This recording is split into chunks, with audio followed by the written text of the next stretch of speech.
and a couple minutes to go, but I think the only one that I haven't seen yet is Dr. Hay. Sure. Oh, there she is. She just popped up on the screen. Mhm.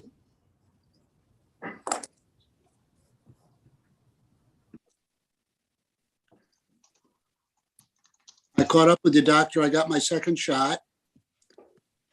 So Congratulations. How long ago? I'll be 2 weeks on Saturday. Oh. Oh, we can hug you on Saturday. Good. Just in time for Easter, if you Just in time. celebrate. Well, no, I had it 2 weeks ago. Right. So yeah, I'll be in full, what's the right word? Immunity. Yeah, immunity. Yeah. You know, day after tomorrow. Right. I had mine 6 hours ago. Yeah, me Your too. second one or your first? Second one. So if you start to shake and Yeah, so if I leave the meeting early, you'll know. you'll know. And we were saying earlier, Dave just had his first and last today. He got Johnson & Johnson. Oh, smart. Yeah. That's bad. So, okay, well, it's 7 o'clock and all the members that are going to attend are here. So welcome everybody to the April 1st, 2021 meeting of the Madison Planning and Zoning Commission. I know we have members of the public who are watching, so I think it might be worthwhile again this week to just introduce the commission members and let you know who's doing what, the faces on the screen. So we have Elliot Hitchcock, Joe Banofsky, Giselle McDowell, Tom Burland, Dr. Shona Hay, John Mathers, Joel Miller, and our three alternates, Ron Bodenson, Peter Roos, and Carol Snow. And I'm Ron Clark, the chairman. You'll see Marlene Kennedy on the screen all the time. She is our clerk. She's keeping the minutes, so we won't see much of her face. She'll be hard at work documenting everything we say and do. And of course, Dave Anderson, our town planner. So we are continuing a hearing that opened on March 18th. It's application 21-04 DVD, 40 and 48 Wall Street. Excuse me, map 38, lots 36 and 38, the D district and the DVD. The owner is White Rabbit LLC. The applicant is William Plunkett. It's a site plan review application to permit a 30-foot by 60-foot frame tent be utilized for a standalone seasonal pop-up restaurant. Additionally, permission is being sought to hold a total of 6 outdoor movies and live music events once a week. I will sit Peter Roos for Jim Madison. And just as a recap, we opened the hearing last week. Bill made his presentation of what he wanted to do. The commission had a number of questions for him. Then we got to the point where we asked the public for their questions. And we had 2 individuals who started with questions. So I got into a bit of a dialogue, and I'd like to continue with that. But I'd like to move the clock back just a little bit, since 2 weeks have gone by, and there were some points raised by those 2 folks at the last meeting, and maybe get some follow-up questions in from the commission that may have cropped up as a result of that hearing or anything else that popped in their head over the past 2 weeks. So does anybody have any questions they want to ask for Bill? Ask of Bill? If you wouldn't mind, excuse me, if I can sort of just read a brief revised statement of use, because I'm not sure I was particularly articulate, or I was just incorrect in saying some of the things I said. So I'd like to revise. That's a good start, right, Bill, please. Okay, so the concerns seem to be mostly revolving around parking on the grass, and Ron had some good points about whether this was, sort of an end round of starting another restaurant without the proper facilities, either septic or whatnot, parking. So bearing those comments in mind, I'm essentially saying installing this is a bullet point thing, installing a 30 by 60 frame tent for dining and beverages. It has a 64-foot person capacity inside the tent. Food is to be prepared from Moxie Kitchen and Food Truck.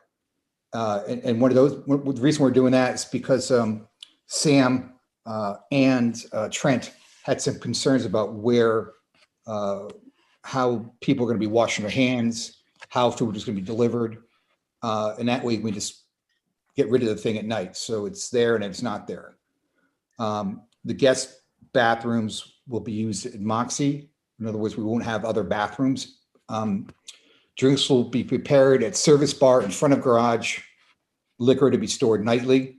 This will be part of, I'll receive after, assuming I get approvals from the State Liquor Commission, which we got last year. We almost sort of have a standing approvals, but we have to sort of get them again this year.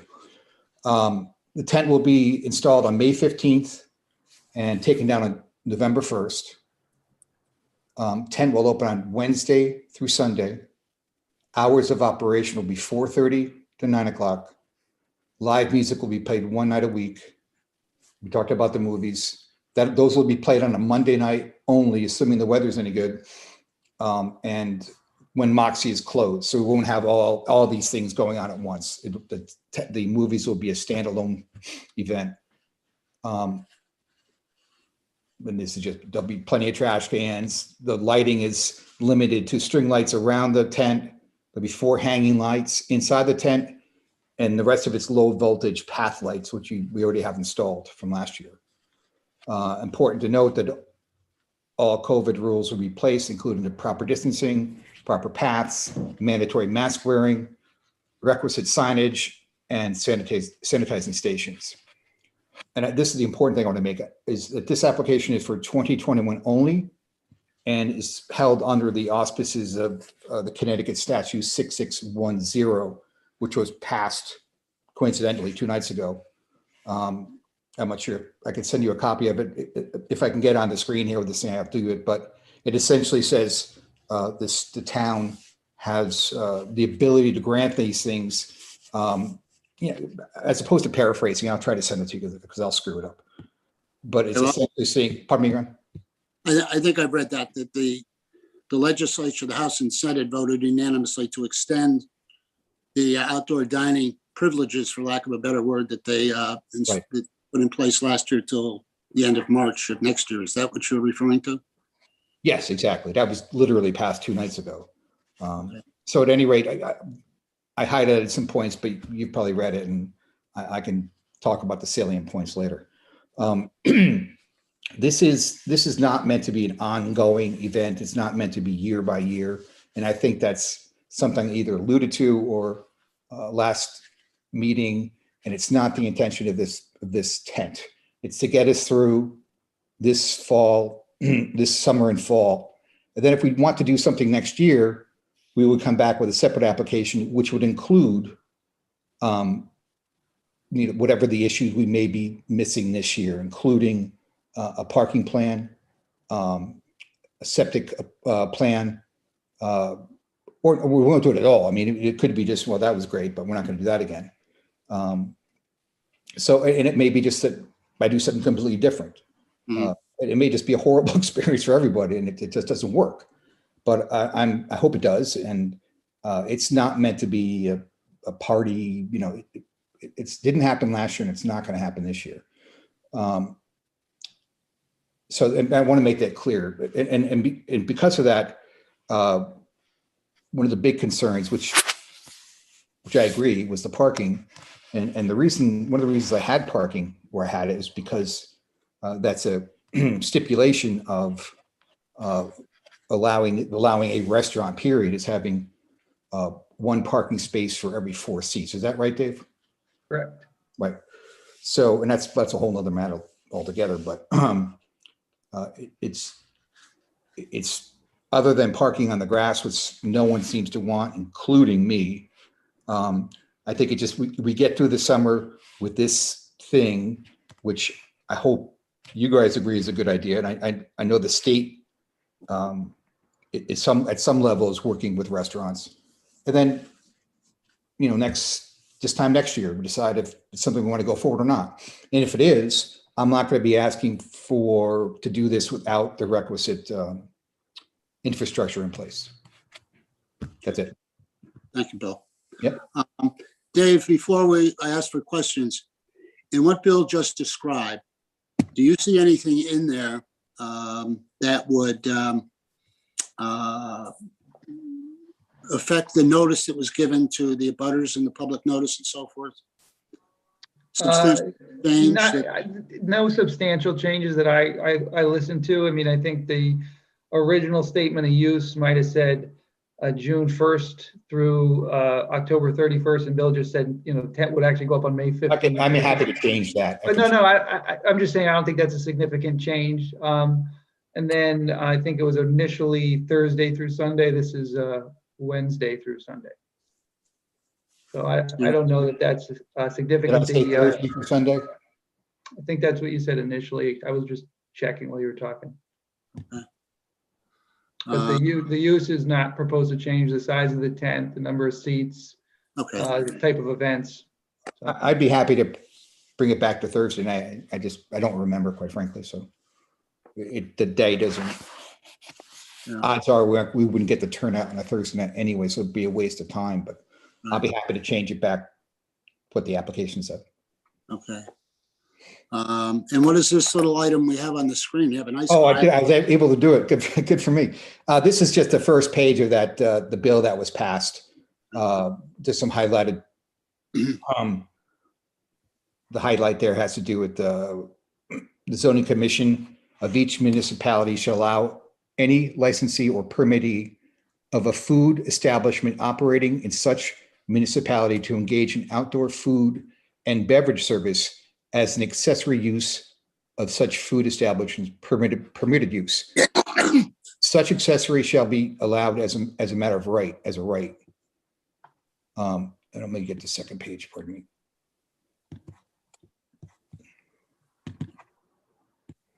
The second page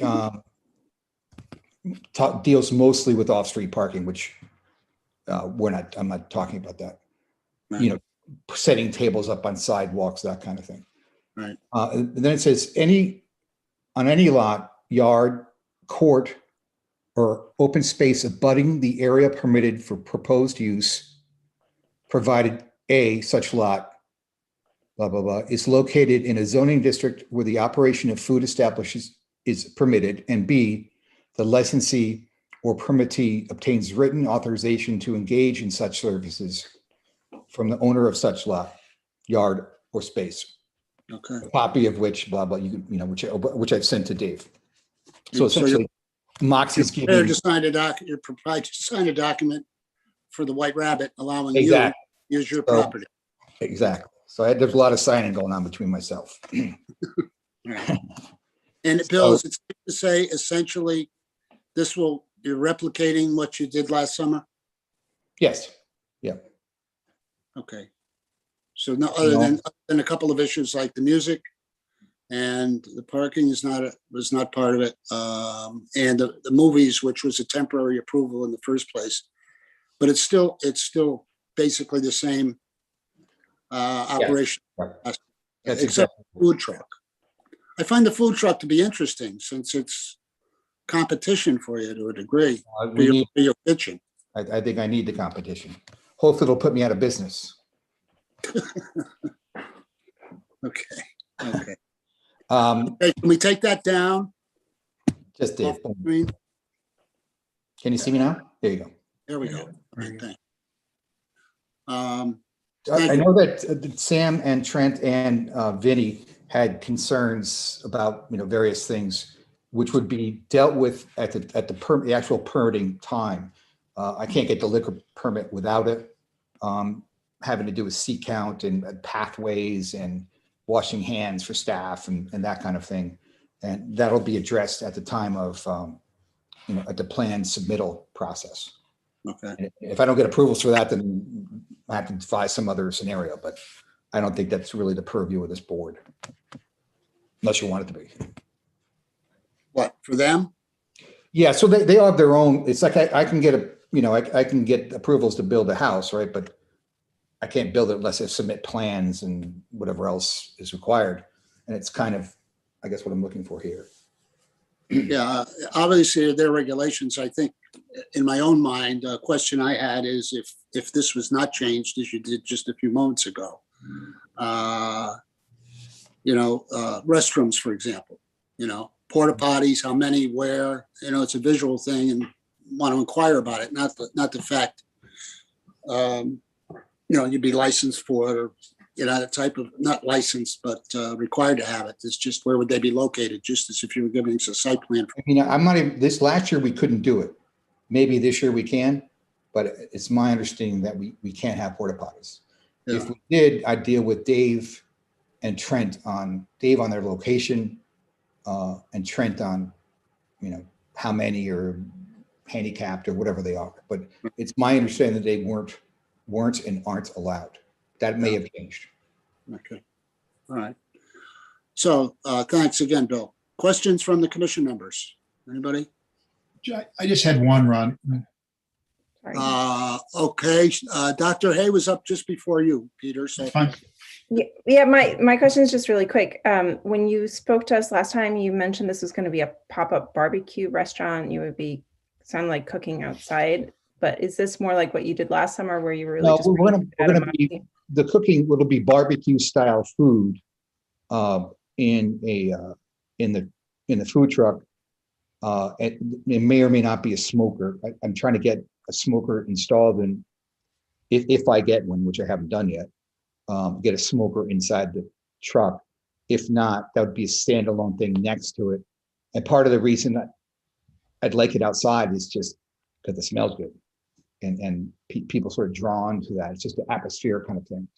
But otherwise, when I said pop-up restaurant, it's like a term. It's exactly what it is. You blow something up and it comes back down. So think of it metaphorically like the tent. It goes up when you remove it. And once you remove it, it's not there anymore. As opposed to something more permanent. And I guess that's the reason for that language. Plus, that's what all the kids are saying these days. Sorry. that answer your question, Doctor? Yeah, I think I was just trying to figure out if it was a little bit different. You didn't cook outside last summer, right? Everything came out of Moxie. Everything came out, and that was a problem for a variety of reasons. Mostly because when it rained, it wasn't very good. And the POS, there was lots of issues with ticket times were not good. So it wasn't very. It worked at the end of the day, but it wasn't very efficient. And this way, you separate. It's its own entity in the sense it's building, it's serving, it's a different style of food, but the kitchens will be sharing, stuff will be stored at Moxie, coleslaw, that kind of thing will be made at Moxie, but we won't be taking up grill time for, chicken or ribs or whatever it is you cook at these kind of things. And the only thing that would be, like I said, the only thing that may be cooked that we wouldn't otherwise cook in the kitchen would be the smoker. Okay. Thank you. Peter, you had a question. Yeah, just for a matter of clarification, so just so I'm clear, the notion of having off-street parking is now off the table? No, yes, the notion of having grass parking, Yes. yes, it's off the table. Okay. Yeah. Thank you. Anyone else? Bill, clarify, I'm getting confused. When you say food truck, I first envisioned, one of the, say, competitive, food trucks that are around town. But when you say you're looking for a smoker and what have you, what exactly is this food truck? The food truck is essentially, we pre-cook most of the items. But I mean, is it a truck you are developing to use at this site? Yeah, I'm looking to buy Third one. Pardon? Pardon? Say again? Is this a third party that's bringing? No, it's us. We'd be doing it. So this would be stuff that was cooked in the, mainly in the kitchen at Moxie, like off hours or in the morning, prep there. And then it's essentially before the start, we brought out to the food truck, and the food truck warms it, keeps it warm, and it's served from the food truck. Can we get the Moxie-mobile out from front of the building and use it as We the? can. Summer? We could. Okay. I think that's an editorial comment, I think. Yeah, well, I thought about doing something like that, and you'd think that with the restaurant, all the food trucks would be going out of business, but you can't tell them that because there's no negotiating prices. I can tell you that. yeah, okay. So no other questions from the commission at this point? I have a quick one. Yes, Ron. I didn't, I'm Ron. I didn't see the tent last year. Does it have sides? Does it go all the way down to the ground and enclosed, or is it open all the way around? Last year we weren't allowed. You could have 2 sides open last year and 3 sides if it was inclement weather, which is the same as saying you have no sides. And that's what we did. We never had any sides. I can't imagine that being different, although I haven't heard yes or no from that. I know the part of the edict last year was very specific about tents, what you could and couldn't do. I know the Connecticut Restaurant Association has been sort of battling with the state about making the process easier to get the tent permit and allowing, I would assume, allowing sides. Lots of places had, essentially all that happened is last year, the people with tent sides were making the outdoor restaurant into the indoor restaurant into an outdoor restaurant with 4 sides on it. So it was no different. Just, absolutely no different. So if it's allowed, we'll do it. If it's not, we won't. And when I say do it, not only if it's bad weather. Yeah. But as a follow-up to Dave, is there any regulations or supervision? I mean, big tents like this, if they fall, it's a very dangerous situation. So I don't know whether someone just puts up their own tent or. There are permitting requirements from the town, so both the town building official and the town fire marshal have to inspect the tents. Okay. And so they have to submit, plans in advance and then inspect them. All right. I might add that it's a frame tent. It's not a pole tent. So one of the reasons I got the frame tent is because you can leave that almost all year. If you have a really bad wind, which we had, I took it down twice, but they're much more stable.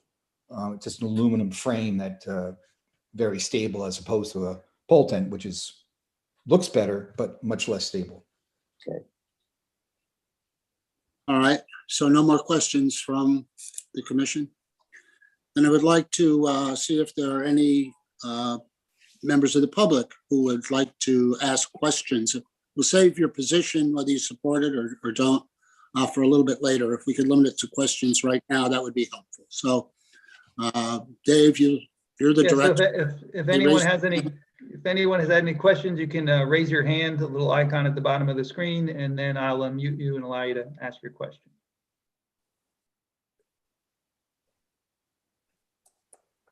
I'm not seeing any takers. No questions right now, Ron. Okay. Anybody else? We'll give the public another minute or two. How many members of the public do we have with us tonight, Dave? We've got 11 attendees on. Okay.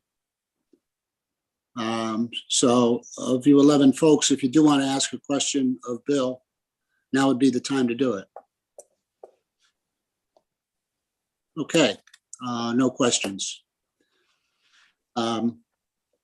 Bill, is there anything? I think then I would consider moving toward closing the public hearing. Do I have anything else to say? Yeah. No, I've said my piece.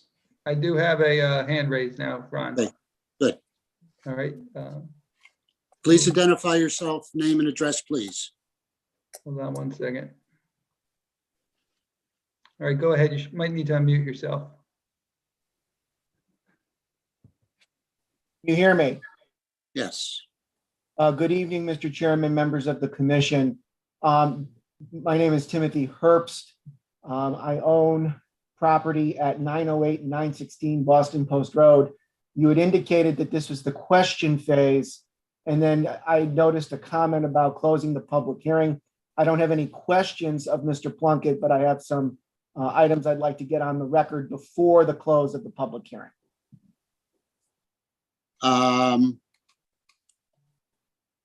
Well, since we only have 11 people in the audience, you're the only one that raised your hand, Counselor, I would imagine. Dave, if you disagree, me say so, but I think that it wouldn't be inappropriate to give you that opportunity now. If you so desire, Attorney Herbst. Thank you, Mr. Chairman. I just wanted to make sure I didn't interrupt anyone who might otherwise have a question. So with your permission, I'd like to begin, and I'd like to keep this as succinct and and as brief as possible, if I may. Proceed. Thank you, Mr. Chairman. Again, for the record, my name is Timothy Herbst. I'm an attorney with the law firm of Marino, Zabel, and Schellenberg, with offices in Orange, Connecticut. I am also a member of the General's Residence at Madison LLC, a Connecticut limited liability company, as I mentioned, that owns property at 908 and 916 Boston Post Road in Madison, Connecticut. I am not only representing myself this evening, but my business partner and also owner of the property, Adam Greenberg. There are some items that I'd like to get on the record for purposes of building the administrative record in this application. Before I do so, I want to preface my comments by stating that given the global pandemic that we are in, given the executive orders that have been issued by Governor Lamont, and given 6610, which was referenced and read into the record by Mr. Plunkett earlier, I just want to note for the record that these executive orders and the legislation that was passed by the House and the Senate do not supplant your authority under 8-2 of the Connecticut General Statutes or 8-23 of the Connecticut General Statutes. It supplements in a time of public emergency and civil preparedness, but it does not supplant the statutory powers that are granted to the Planning and Zoning Commission. Under 8-2 of the Connecticut General Statutes, this commission can consider public health and safety and general welfare when codifying your zoning code and also in reviewing applications. And in fact, you have done so with the regulations pertaining to this application. I will note that on page 3 of the application submitted by Mr. Plunkett, he acknowledges that this site is subject to the requirements of the downtown village district.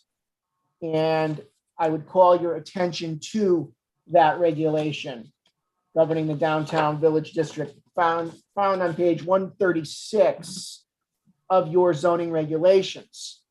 Under 30.2, it states the purpose of the downtown village district. And it says the purpose of this section 30 of the regulations is to protect the distinctive character, landscape, and historic structures within the downtown village district in accordance with the goals set forth in the Madison Plan of Conservation and Development. So that's why I referenced 8-2 and 8-23, because 8-23 allows this commission a certain statutory framework in developing and codifying your plan of conservation and development. So while 8-2 deals with your zoning code, 8-23 deals with how you codify your POCD. So in reviewing this regulation, it is very clear to me upon reading it that the commission should in fact consider what is contained in your plan of conservation and development when you consider the application under the regulation. So Chapter 4 of your POCD governs Madison Center and talks about the downtown village district. I should note that on page 31 of the POCD, it talked about the fact that 65% of respondents agreed that the town should figure out how to provide for public restrooms in Madison Center. 58% of respondents agreed the town should consider providing for shared septic systems or other wastewater systems to allow for additional development in Madison Center. And I'm getting to why that is relevant.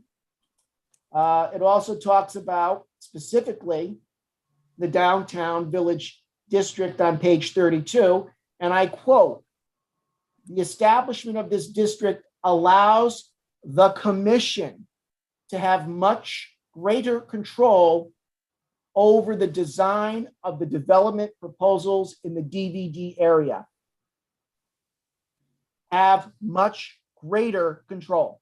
That's what your plan of conservation and development says. So I read that to say that the purpose of the DVD is not to loosen or lighten the commission review or standards as codified under the regulations. In point of fact, what that says to me is that you have to have a very careful, thoughtful, deliberative review of any applications that are brought under the DVD regulations. And again, that section of your plan of conservation and development also talked about the lack of public restrooms in Madison Center and the need for a plan to be developed to address the issue. I bring these items up because when you look at that language in the POCD, and then you look at page 139 of your regulations, dealing with the criteria for determination. This is the section of the code that basically codifies the standards that the commission should follow in considering this application or any application in the DVD area. Again, 30.9.2 standards. The approving authority shall follow the downtown district design and landscape standards as contained in these regulations and the recommendations of the plan of conservation and development. 30.9.3 talks about statutory standards. It specifically says that the proposed buildings or modifications to existing buildings are harmoniously related to their surroundings, to the terrain in the sub-district in which they are located, and to the use, scale, and architecture of existing buildings in the vicinity that have functional or visual relationship to the proposed building or modification. B, that all spaces, structures, and related site improvements that are visible to the public from public roadways are designed to add to the visual amenities of the area, consistent with those of the design sub-district in and around the proposed building or modification.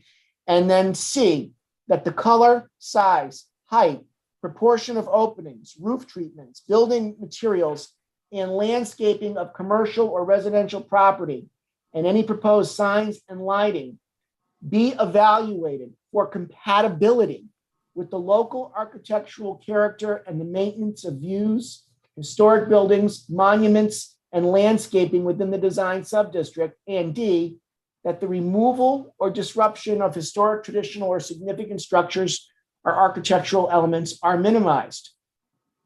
The regulation then goes on to state that in addition, all development in the district shall be designed to achieve the following compatibility objectives.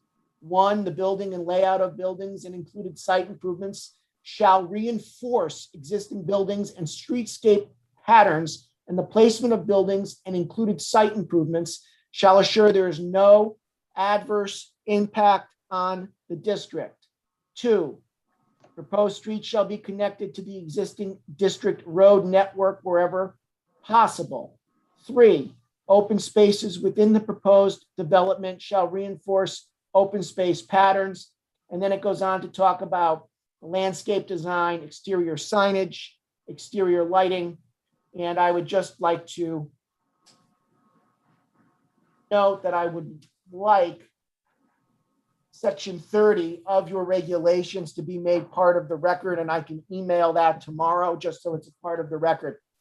I state all of those standards in your plan of conservation and development and your zoning regulations because I believe that the applicant has not met his burden of demonstrating how this proposed use is consistent with the standards that you will have to use to evaluate this application and to determine whether you are going to approve it with conditions, or deny it.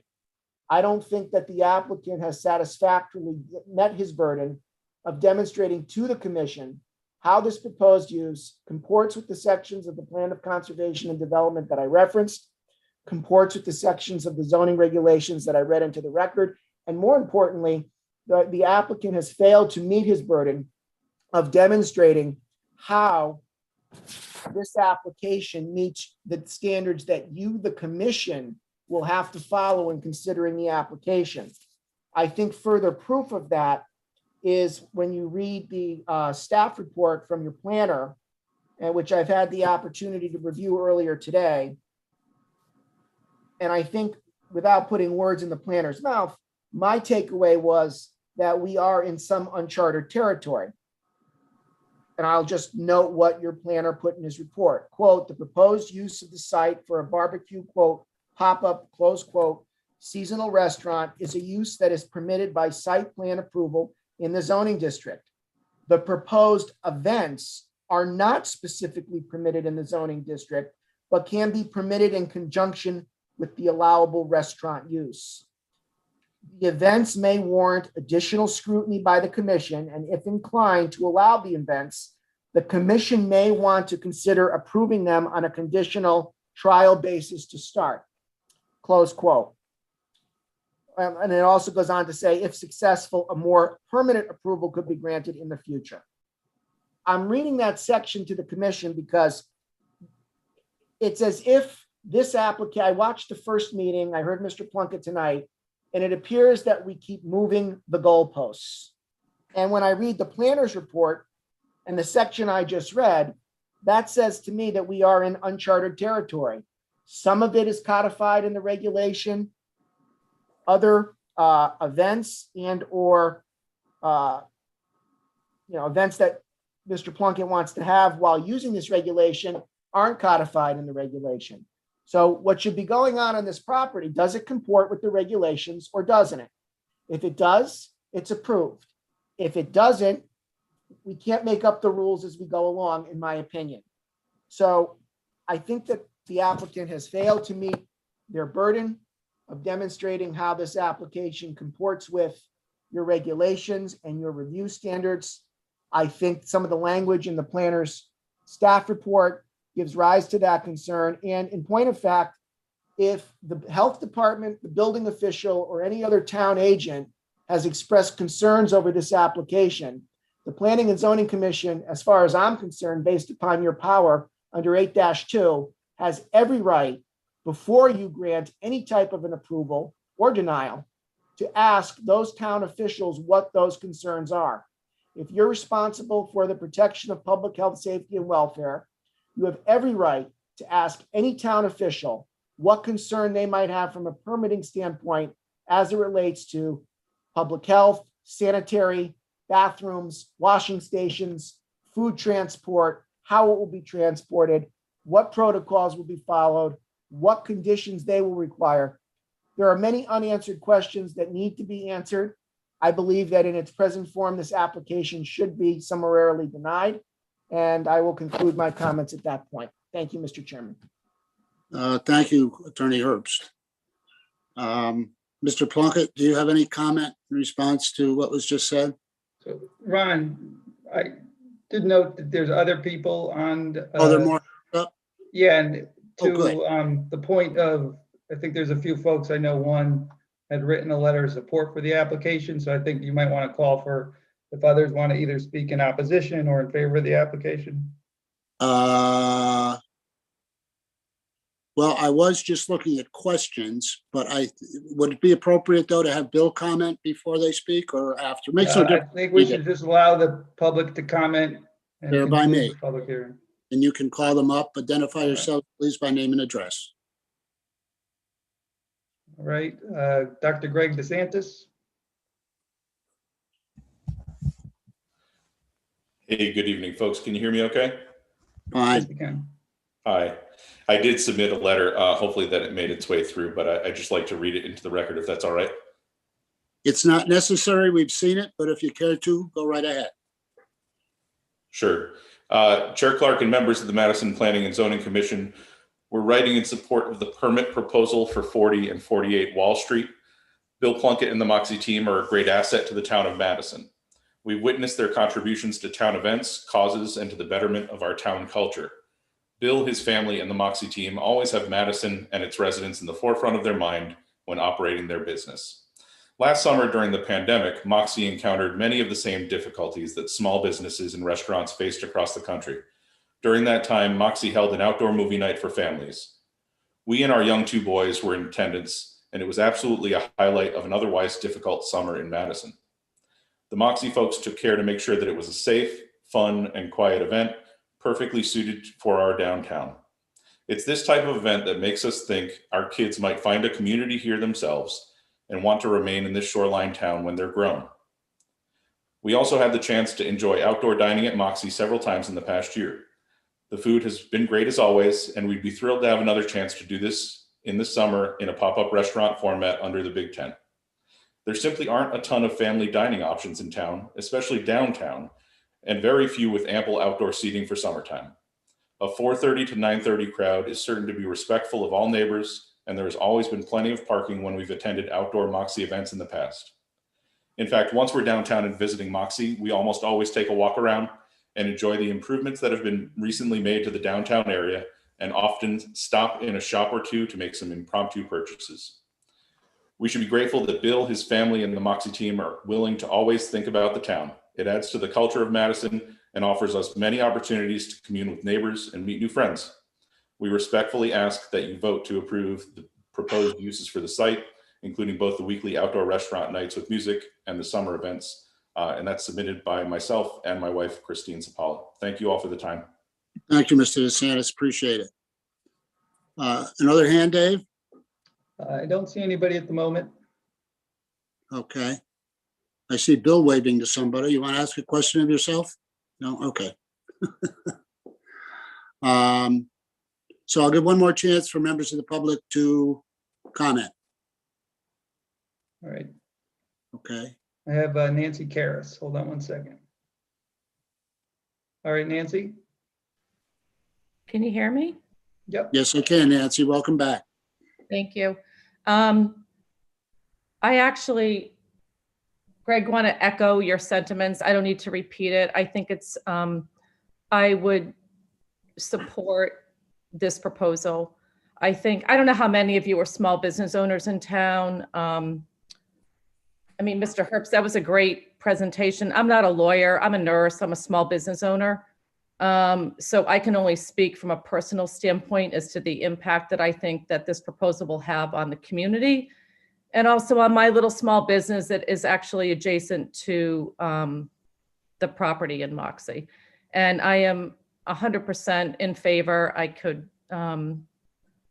reiterate Greg's comments about the events from last summer. So I just think it's a great thing for the community. And I think that as small business owners and, restaurants have suffered probably more than anybody throughout the pandemic, and the pandemic isn't over. So I would just respectfully ask the commission to actually,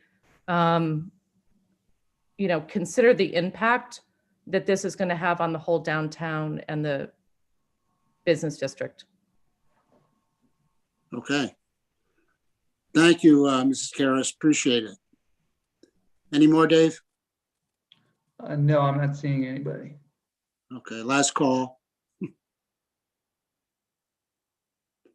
All right, well, maybe I'll turn it back to you, Bill.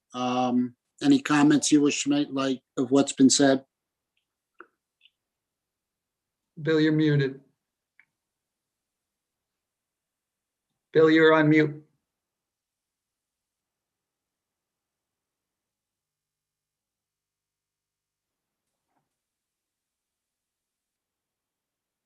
Is that okay? There you go. Okay, sorry.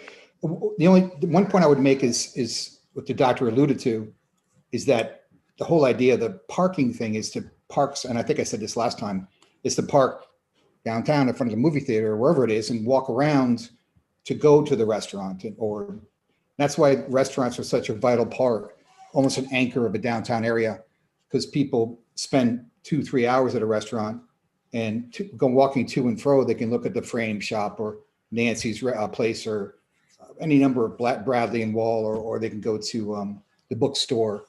And if you're just parking in back, you don't do that. So that's the nice thing about having, not necessarily complete on-site parking. At my only comment. Okay. Is what been said, particularly Attorney Herbst, generate any questions from the commission for Bill? I don't have No. a question for Bill, but Ron, I have a question. I guess it's for the commission a little bit, or maybe it's a reminder. So last year, when COVID, kind of hit, we talked as a commission and everybody agreed to give me administrative authority to allow outdoor dining. And we did that prior to any of the executive orders. So we did that. We felt that that was, as a commission, the right thing to do. And so I guess, I'm going to ask the commission, and I wanted to ask this before you close the public hearing, so Bill has an opportunity. So I think there's a couple of different ways you can approach this. You could act on the application that Bill submitted, or you could choose to act just on the executive order that exists. And, Bill could choose to withdraw his application and still get approval for what he wants to do based on that executive order. Or we could kind of revert back to the commission's discretion, which was to allow me to approve things administratively. So I think we should decide on a path forward before you close the public hearing, so that Bill has an opportunity to understand how we want to, process this proposal. Thoughts, anyone? Joel?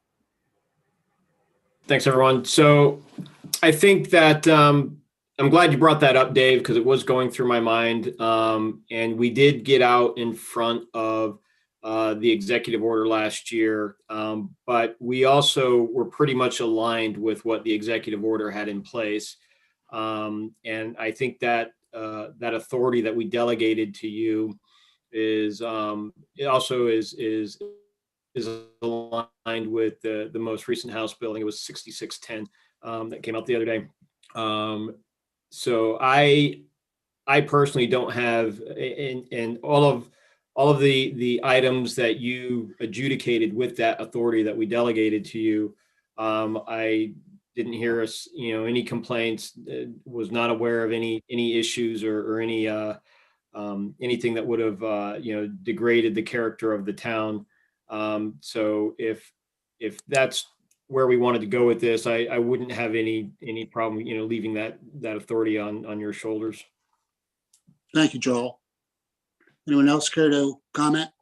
I see a hand. Tom Berland.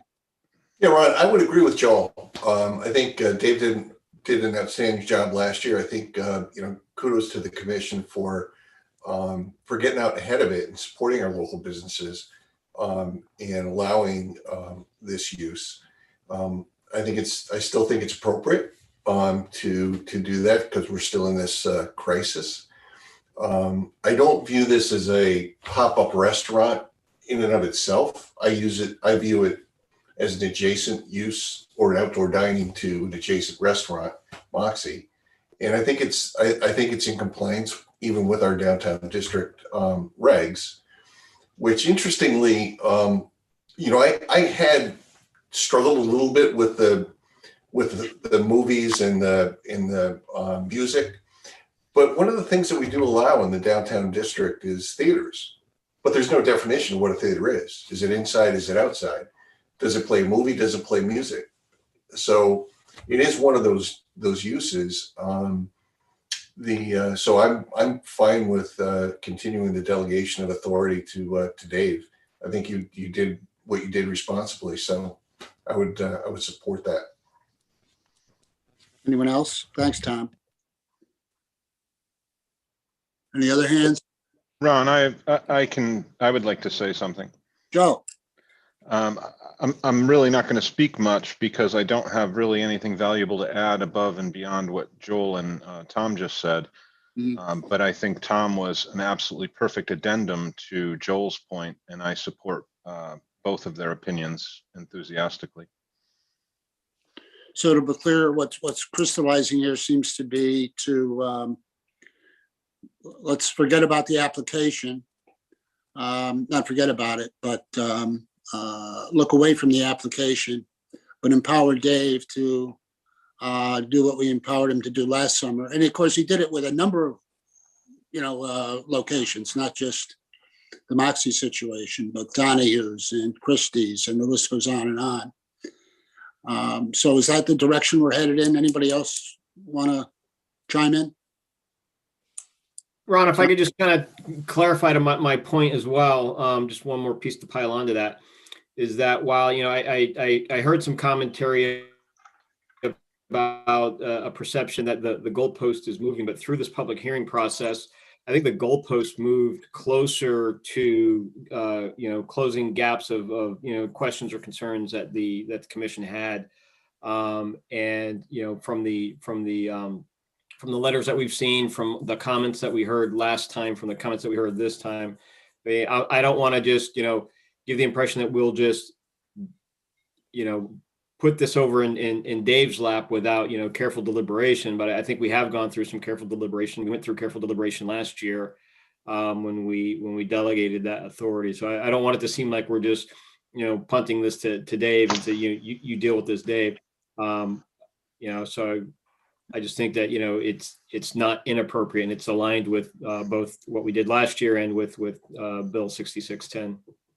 That's well said, Joel. And I think we might have the opportunity to talk after the public hearing is closed a little bit about some of the issues that may affect that, to perhaps give Dave some guidance or reinforce what was done last year. Does that make sense? Anybody else have a thought? Ron Bodenson, I thought I saw your hand. Yeah, I defer to Dave, but the statute is very powerful. It says shall twice. So I just, if this is something the commission wants to do, are we undermining the legal basis by turning to Dave to have him make the decision, or are we bolstering the basis, or can it be done on both bases? I don't know. This is kind of I guess my thinking, Ron, is that it would be kind of done on both bases. I mean, the truth is, if the legislature had passed what they passed, the bill that was shared earlier, and Bill had come in with a seasonal restaurant, I probably would have just come and said, hey, I intend to extend this outdoor dining like I did last year, and it wouldn't have been an application. It's just the timing of everything required an application. So I think if you were to just agree to the parameters that Bill outlined, that I would approve it administratively per the executive order. That's what I think would probably be safest for everybody. Because I would, if anything, I always seek your input on stuff, and anything that's a little bit out of the ordinary, I would seek your input on. So this is basically exactly what it was last year, but I think Bill reiterated that. So. Okay. Thanks. Anyone else? Please feel free. That's it. So Ron, maybe I'd ask a question. The last question of the commission is, should Bill withdraw this application, or should we make a motion to the effect of allowing me to approve it administratively and under the provisions that Bill described, and then if he chose to, he could withdraw his application. So to kind of keep the record clean. I suppose, any of the above, all of the above. I think that what I was going to say, and maybe I could say it now and that would accomplish it. The application as originally presented for a quote unquote permanent seasonal use of a standalone restaurant, I had a number of problems with what it contained, because of what it would include if COVID hadn't been with us, and unfortunately it is and continues to be. But in terms of an application for the use of that site, I had concerns, as you know, about parking. I had concerns about even things that would be in a standard site plan. You're in effect putting up an 1,800 square foot building, okay, and runoff. There were issues like septic, not that we have to license it, but would it be needed? Where would it go? And tying that all in with some of the information that's not only in the plan of conservation and development, as Attorney Herbst pointed out, and was well stated, but also in the Bradley Road Vision Study, which, if we're going to look into parking, one of the cornerstones of that was trying to arrange for shared parking and doing those types of things. And all those, I think, for a permanent approval, whether it be in a tent or a building, have to be taken into consideration. And the other thing that occurred to me when I went on my site walk, and again, this is something that I would have discussed if we were debating it, but looking at what I saw was right now a vacant, muddy, dirty, dead grass lot that would be in the center of town for 7 or 8 months of the year for all to see. You know, you have a tent that killed all the grass, all the traffic. That's not particularly keeping with, you know, the POCD Act or anything else, and how we might be able to deal with that if this was to become a long-term or permanent type of venue. So I say those things only because if we go the direction apparently we are, and I think it's a good thing, that these be taken into account when we see, you know, perhaps an application to do something like this on a permanent basis for a seasonal restaurant in a tent. If that makes sense to anyone. So how you or we do it could be withdrawn, give Dave the authority to administratively handle it. We could vote on it, and I wouldn't suggest a conditional approval with a time limit on it. I think it would be much more efficient and appropriate to have Dave handle it. He certainly proved last year he knows what to do, how to do it, and make it work. And if he has any questions or problems, of course, or issues, he can come back to us for advice and guidance. So I guess I said all of the above, but as to how we dispose of this thing or decide this thing this evening. Dispose of it. Hey, Ron. Yes. I think I think inappropriate path would be to grant the authority, to vote on granting the authority to Dave to disposition the request, and then leave it up to Bill if he wants to withdraw his application or not. But we have to act on the app. That's up to Bill. But if he doesn't withdraw it, act on it. Yeah. Well, So- is this, you guys still discussing? I could throw my 2 cents in. Yep. It seems to me that there's a variety of reasons to do, because we're sort of back to square one anyway, since it's executive order, which gives Dave administrative power to do it. So if that's the case, we'll give him the power to do it. He and I have a good working relationship. Well, I don't think we screwed it up last year, and I don't think we'll screw it up this year. And like you said, if you have some questions that he doesn't feel comfortable answering, he goes to Ron or anybody on the board, John Mathers, anybody. So I would, if you're asking me, would I withdraw my application? I'd be happy to, as long as I understand that that Dave has the ability to work on this thing, quote unquote, unilaterally. It might be just cleaner to do it that way, quite frankly. Thank you, Bill.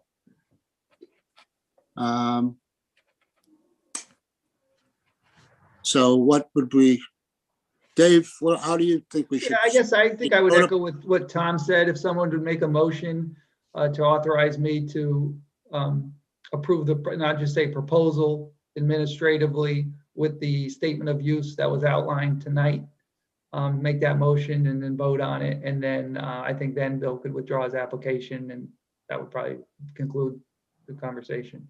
I would make that motion. Okay. I second it. Any discussion? Call the vote, all in favor? Aye. Right. Could Opposed? you please repeat the motion? Sure, I was taking Dave's motion. The motion is that to give Dave Anderson the authority to approve the application administratively, and to withdraw the application as presented. And who seconded? Tom did. Just for clarification, I think the motion would be to grant Dave the administrative authority to do this more broadly than the single application like we did last year, right? Townwide. Well, I know we voted and all, but it is not asking Dave to approve the application. No, it's correct. I stand corrected. It's asking Dave to review and consider the application. No, well, I would just How about just to extend the authority? the authority to allow continuation from last year or something like that. Is that what we're really trying to say? Yeah. Okay. And Chairman Clark, is it true that neither Carol nor I should be voting on this? Correct. Okay. Who seconded it? Tom, and I still do as restated. So is it to give David Anderson the administrative authority to approve the application administratively and to No. withdraw? We're not approving the application. Okay, I don't think is in effect, I think we're not approving anything other than giving Dave the authority. Now, John, you made the motion, so correct me if I'm wrong. Reaffirming. John, reaffirming that giving the authority to work with Mr. Plunkett. Well, I don't think it's limited. to this- How I think it's about- limited to this application. Hey, let Joel, maybe Joel, I think you've got a good approach. Sure. So what we're doing, first of all, we're crossing streams. What we're doing with the motion that Dave suggested, and I'll let Dave tell me if I've misinterpreted him. We're extending Dave's authority to Right. review outdoor dining arrangements and other similar arrangements, that may or may not be specific to the most recent executive order in the House Bill 6610. It's extending that authority that he had last year to handle these kinds of things administratively. Well said. Well said. so the motion would be to extend David Anderson's administrative authority to, Review and administer requests for, Dave, I don't specifically remember if it was limited to outdoor dining, but It is, yeah, it is limited to outdoor dining. okay. You know, request for outdoor dining in relation or You could say in accordance with Bill accordance. 6610, right? yeah. Governor's orders and Bill 6610 and as it relates or because of the COVID crisis. To review and decide on, to review and approve or disapprove. I keep saying 6610. I hope someone fact checks me on that. I think it was 6610. Yeah, Connecticut resolution 6610.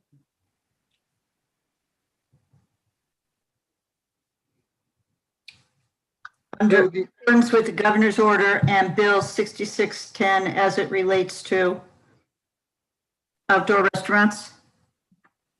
During the COVID emergency. Yeah. And perhaps we don't, Dave, you can advise whether we do or do not need to have any language in there about this specific application being withdrawn or not.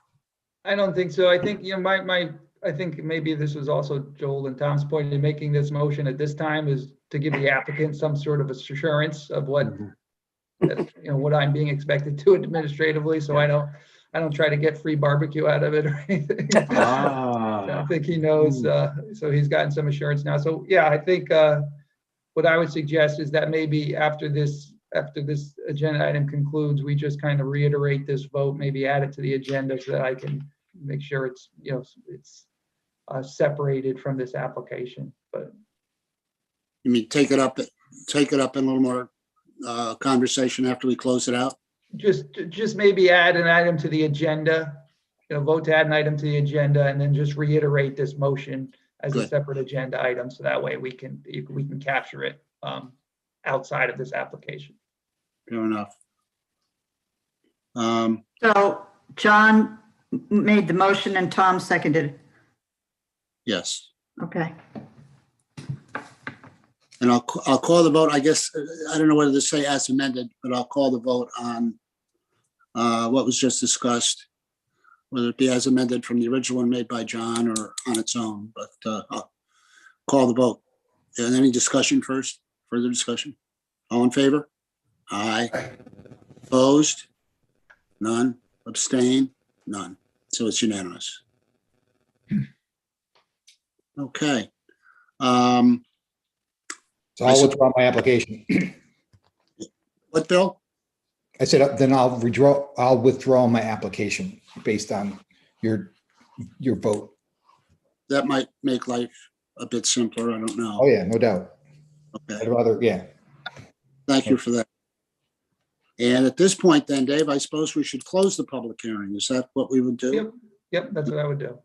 So would anybody make a motion to that effect? So Motion moved. to close. I see Peter Roos was a motion. Anybody second? Joel? Discussion? All in favor? Aye. Aye. Public hearing is closed. Thank you, everybody. Thank you. And thank members of the public for your interest, comments and points. They were all well taken. Have a good night. Thanks. Thank you. Thank you, Bill.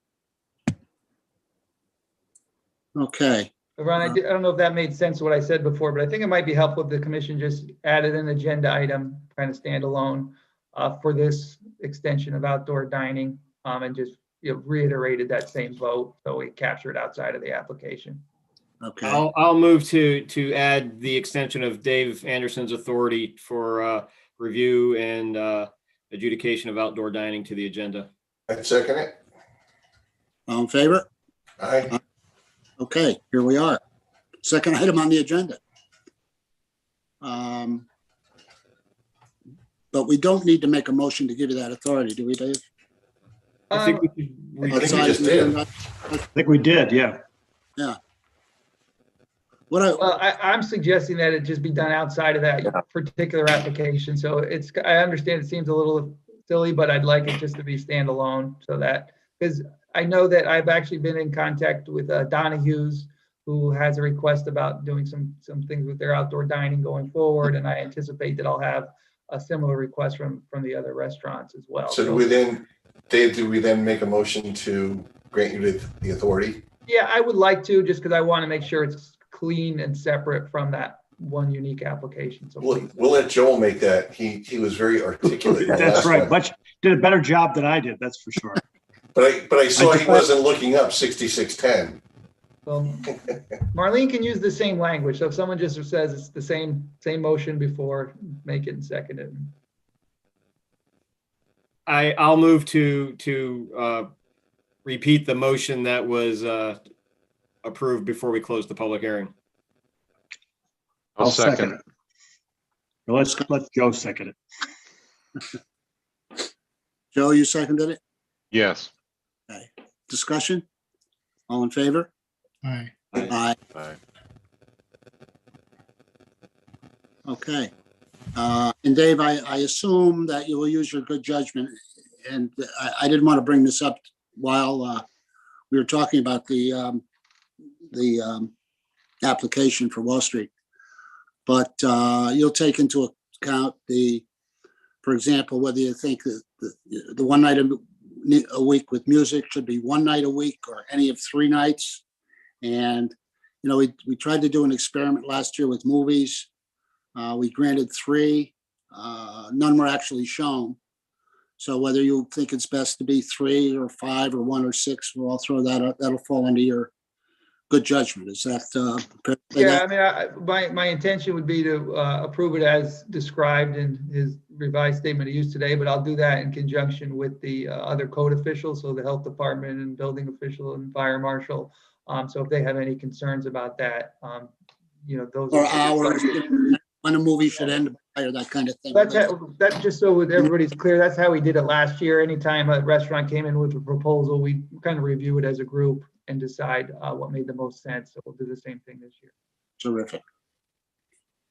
Okay, thanks everybody on that. May I add an item to the agenda? Shouldn't take too long. I would like to have a brief discussion, but about our feelings about some of this legislation that's going in Hartford that potentially impacts home rule. So we could have that added to the agenda, please. Someone make a motion. Motion to add it. Thank you, Peter. Second? Joel? Second. Okay. As I suppose you're aware, some following it more closely than others, there are right now 13 bills circulating up in the Capitol that relate to local zoning jurisdiction and taking it away and supplementing, changing the whole dynamics of the thing. And Dave and I have been invited to the selectmen's meeting on Tuesday to, discuss the situation. The selectmen are interested in it. Several months ago, we had John Michael Parker and Christine Cohen come before us, and they, of course, hadn't seen much at that point. But I just wanted to make sure that when we talk to the selectmen, we accurately kind of reflect the common view of this goings on up in Hartford, and don't misrepresent anything.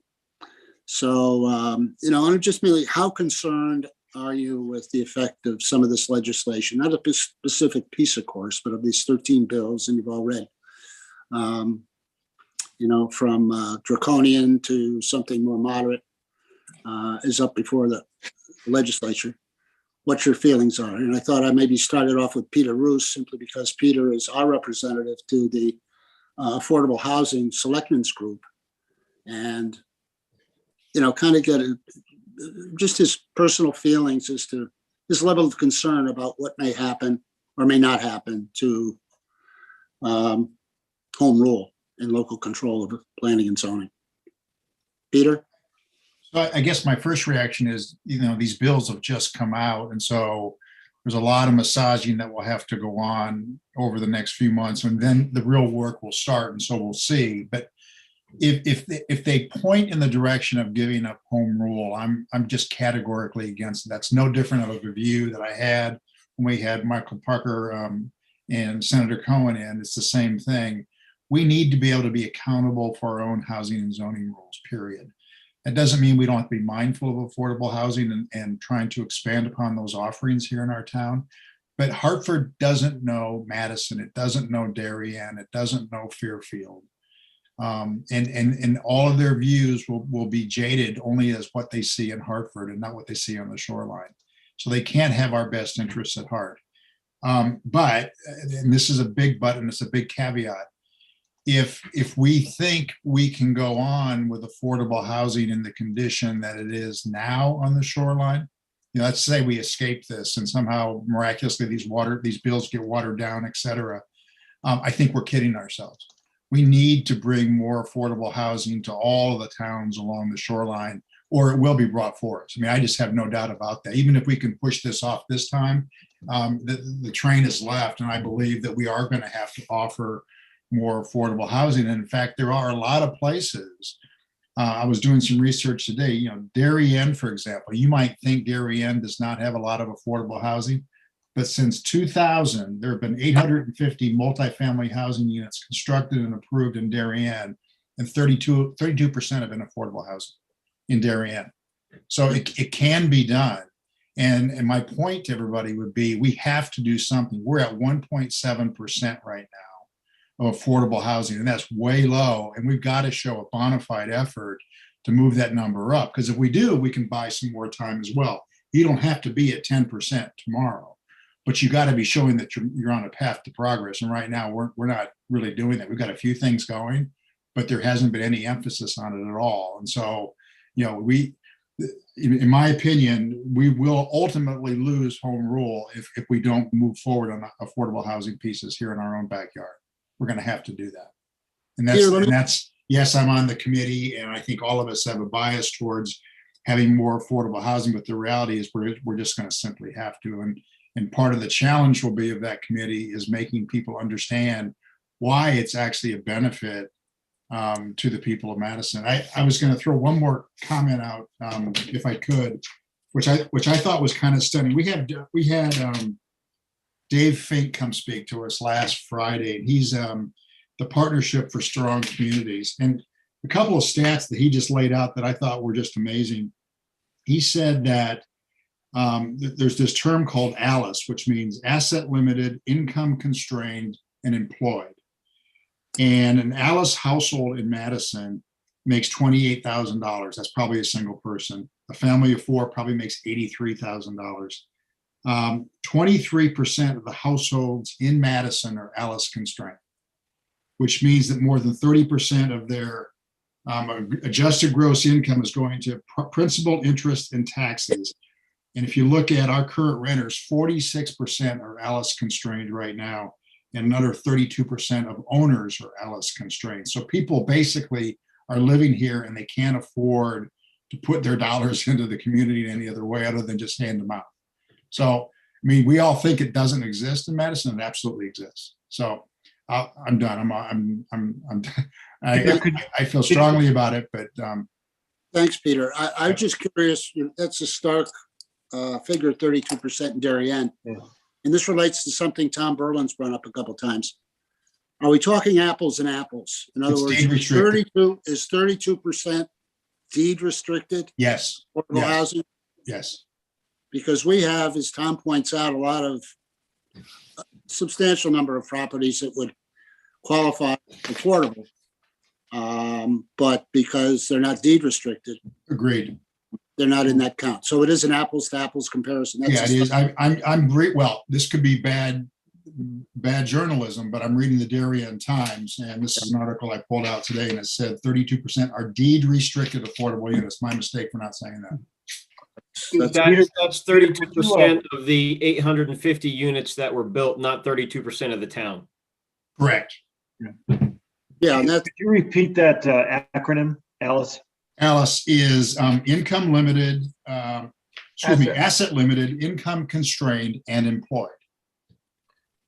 Constrained and employed. Asset limited. Income. Asset limited, income constrained, and employed. And it's I don't know who came up with it, but I think it's common vernacular when they talk about affordable housing. Peter, one of the things that would be interesting is, I'm sorry, go ahead, Ron. no, I wanted to ask that one question, Tom, and ask yours.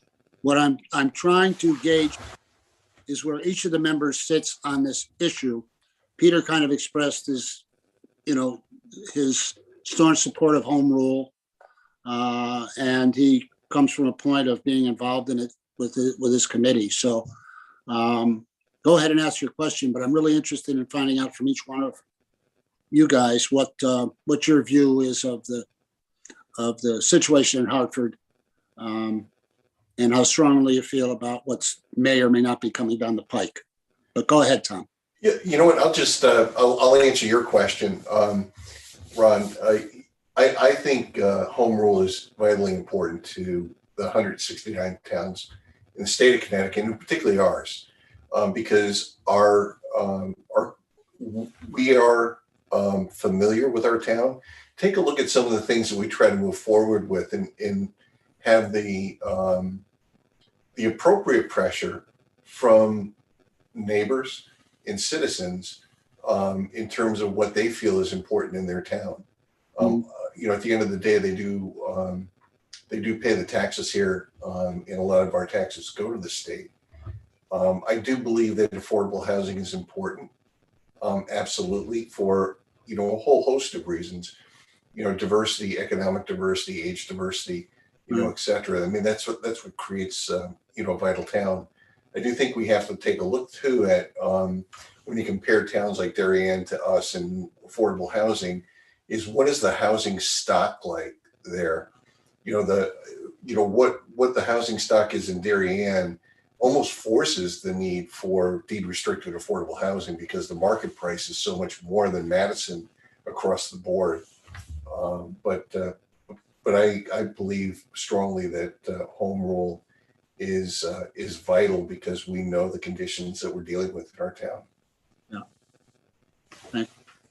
Anybody else? John Mathers? I just echo what Tom said. I'm strongly in favor of home rule for the same reasons. I mean, when you think about what we discuss and grapple with, and we live here, who would understand that if they didn't? Anybody else? Yeah. Carol, Am I unmuted? you're fine. So I've read bills 6613 and 6107. There are 11 others. How do we find out about those? I mean, can you list the different numbers, or is there a way to go to the state website? You go on the Connecticut General Assembly website, most of the affordable housing bills are in the Planning and Development Committee, and there's kind of brief descriptions of them. Do they refer to each other too? Yeah, actually, I was having trouble finding an updated version, so I probably need to connect with someone about how best to navigate that website, because sometimes it is. Yeah, I had trouble. I will try. Yeah, I'll make an offer to try to facilitate getting kind of the appropriate bills sent out to the commission so they know what to look for. But I think it's I'd a like moving target. I'd like to read them before I, express an opinion about them. Right. Well, we're not asking the comments about the bills because there's too many. I mean, the significance of us determining our own destiny, having control. We can enact every one of these. We can enact all 13 of them if we choose to as a town. Yeah. We don't need to do it. So that's what the selectmen are kind of looking for some. Dave, I think we'd need your help, but just in reading, say, 6613, I thought that we already have a lot of that language, or that we have, ways to interpret it. Yeah. So the bill, and that particular bill, I don't have. I don't know in detail, but the original Desegregate Connecticut bill, which was kind of the flagship bill, there was several major provisions in there. One was accessory apartments, allowing them by right, which we already do. The only difference was the square footage. Another was, density near transit stations, which we helped facilitate by some regulation changes that basically eliminated any density caps in that area of the downtown. There was some provisions for development in transition areas near Main Street, which is locally controversial right now, but again, it's something the commission did to try to encourage some development near the downtown. And then there's some flexibility with parking standards. It goes a little farther than we go, but we give ourselves the ability to waive standards. So I think that is in some ways to our point is, I think we're trying to do the right thing. I think we can do better and should do better. But I think we're moving in the right direction as evidenced by, there's a lot of bright minds that went into those bills, and to have a lot of our provisions reflected directly in there, it was actually fairly satisfying to me. But, so I think, the impact of these is that from the home rule component, in my perception is that we endeavor to allow public comment on many of our applications. I mean, in the C district, the commercial district, literally every use is by special exception, means it triggers a public hearing. So we've historically had a bent to allow us public comment in much of our application process. And that would potentially go away with some of these provisions. And that's a little, I think, probably concerning for the public, because I think they would not be happy with that. So, but I've been trying to keep up with, just to say one last thing, I've been trying to keep up with the bills a little bit, but it's difficult. So I don't have them all memorized either. They're all over the place. They're in housing, they're in finance. They're just kind of like buzzing all over the place. And the language changes, and this comes out, and they're hard enough to read in the first place. Ron, you had your hand up, Ron B. Yeah, I just want to thank Peter for his time, energy, and thoughtfulness on jumping in on this issue. But I think we should heed his advice that we could be overtaken by events. And home rule, I think, is known in other parts of the country as states' rights, perhaps. And I think that has been supplemented by higher authority from time to time to make sure that all the citizens and who weren't getting their fair share of progress get it, and states' rights or home rule has been undermined. So I'm not blindly in favor of home rule if for some reason we're blocking fair progress from all of our citizens. But again, I defer to Peter. I'm very impressed with what he's doing. Thank him for it. And we just need to pay heed to what his advice. Well said. Thanks, Ron. Maybe in the essence of time, does anybody feel differently than what's been said so far? Are we all pretty much in concurrence that we? I certainly feel very differently than what Ron just said. I'm totally not in favor of state's rule. I've been following this emphatically from the beginning, and had several personal conversations with Noreen Cucaruta before she was unseated. And after she was unseated and John Michael Parker made his very public thank you speech on one of the Madison Facebook pages, I responded to him personally, congratulating him and stressing the importance of Noreen's work at the state's capital, and urged him to continue her work,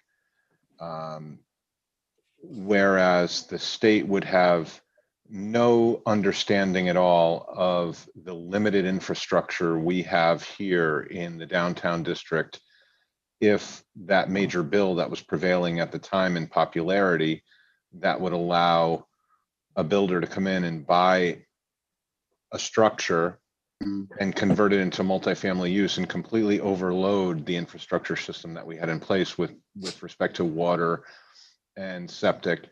And then the burden of supplying that infrastructure would be completely on the burden of the taxpayers of Madison without any regard to anyone else in the state.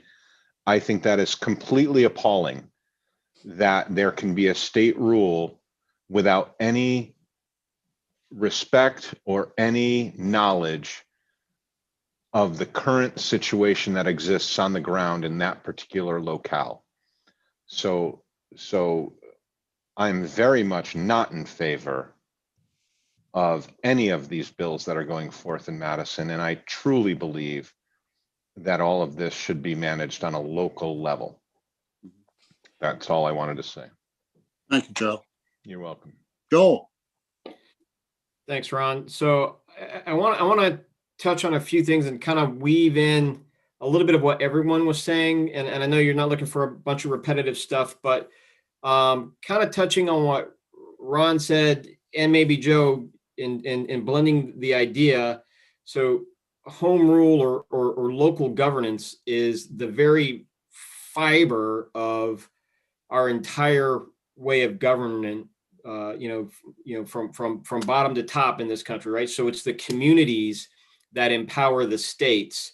It's the states that empower the federal government, right? So when the state turns around and wants to strip that power from the communities that actually empower it, there's something fundamentally wrong with that approach. So certainly I do not think that the legislature can have a good understanding of these smaller communities unless they actually live in them. And to Joey's point, I hope that Senator Cohen and Representative Parker are going to Hartford and actually representing the community that sent them there. Kind of touching on what Peter said about, a lack of enthusiasm. I think we've shown a lot of enthusiasm with what we have to work with here. We don't have a large stock of real estate that is really conducive to broadening the diversity of housing in this town. I was on the diversity subcommittee a while back. So it's a challenge that we have. Some of it's physical, some of it's built. Some of it's natural, but I don't think there's a lack of enthusiasm. And Dave, you pointed this out in the last meeting, where when we have these applications for affordable housing, they usually sail right through. The challenge a lot of times is the density that's being proposed, not necessarily the end use or the end users, right? And I think that's really important to note. So with what we have to work with, we are not, and I said, we are not poster children for it, right? The sheer net number of affordable housing units in town is anemic, and that's understood and acknowledged. I do like I do like hearing I like understanding the acronym ALICE. I grew up in this town. I know Joe did. I know Carol did. And and I know, Joey and I have known each other for a long time. I know that his father was a small business owner in town, starting out, started the business, and grew it.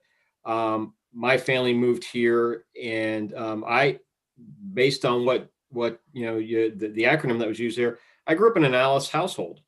And actually when I was in my senior year in high school, my parents lost their home here and moved to Florida. So I have a very, very strong understanding of the fact that there are people in this town who are not, driving luxury cars and members of clubs and stuff, and that they're doing everything they can to hang on here. And that has been the case for a long time. This town started as a working class town. It was a farm and fishing town, right? It was the I-95 that really turned it, into the town that it is today, when people could commute much more easily from here. So I think that we are making progress. I think we're making progress, maybe not as fast as we could or as comprehensively as we could, but we're doing the best we can with what we have to work with. And I don't think that Hartford really has the right insights to come in and dictate what it is that we have to work with. Thank you, Joel. Well said. Anyone else?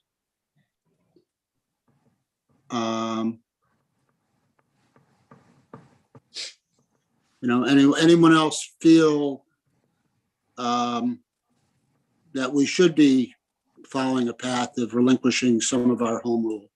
We've heard pretty much one side of the discussion, and again, I'm trying to represent the thoughts of the entire commission. So, but Ron, I'll say, I'll echo what I think Joel made some very good points there, and I think that when I say I'm opposed to home rule, or excuse me, when I say I'm in favor of home rule, the assumption is that the community at large is making decisions locally that are in the best interest of supporting diversity, affordable housing. I'm a strong proponent of affordable housing.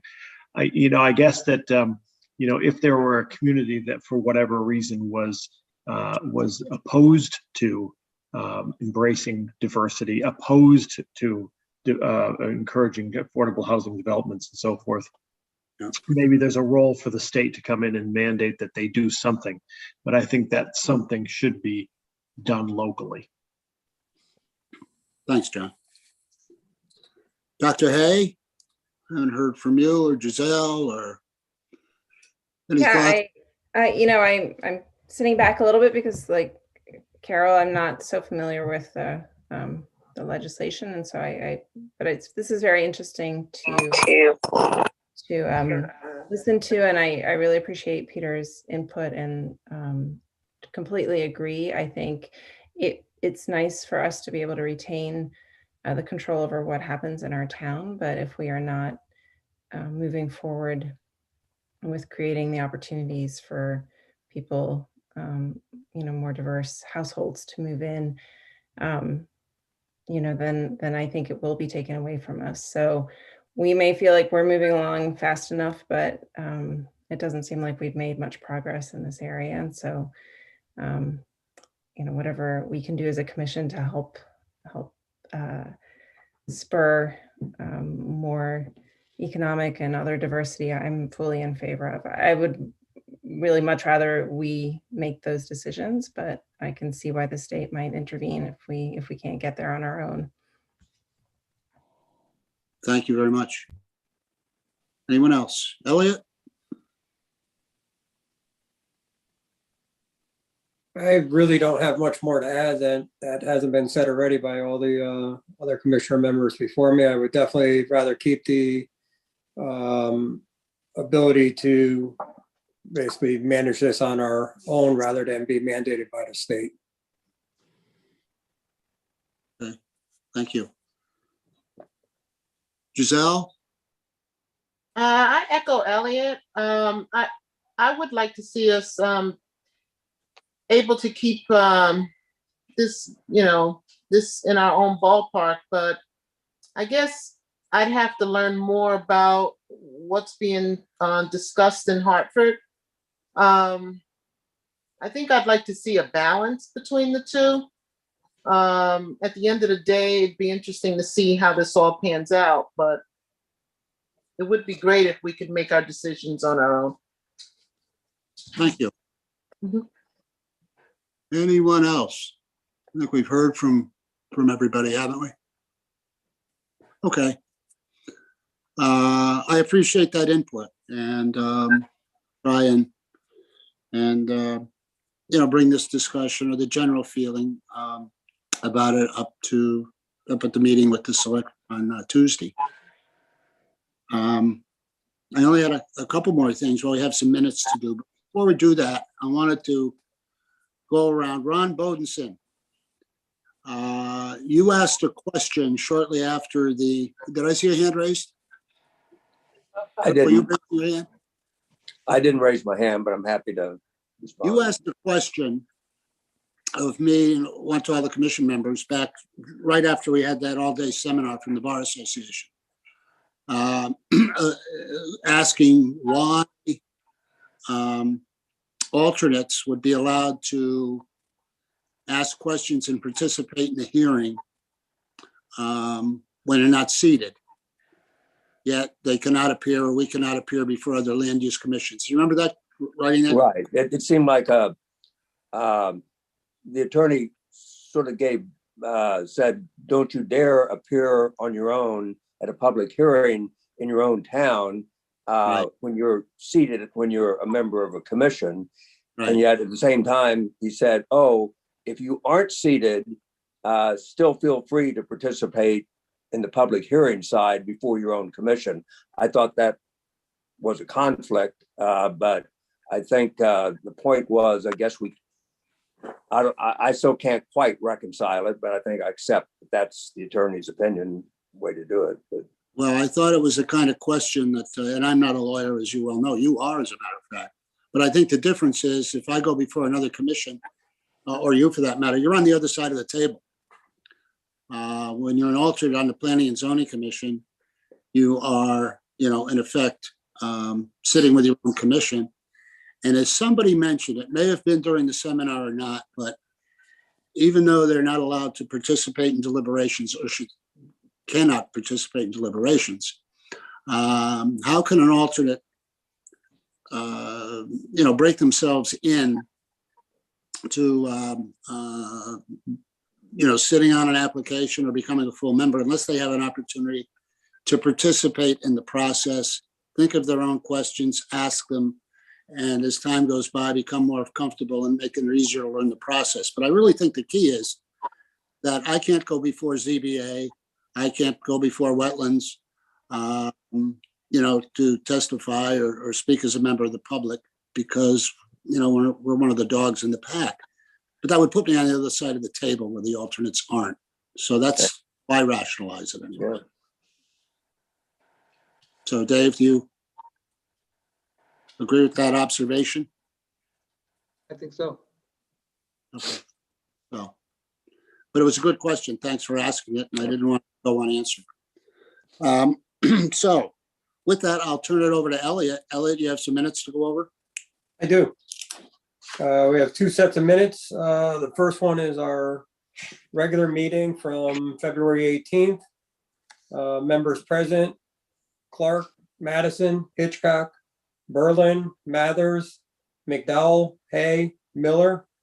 Alternates present: Ruse and Bodenson. And I will entertain a motion.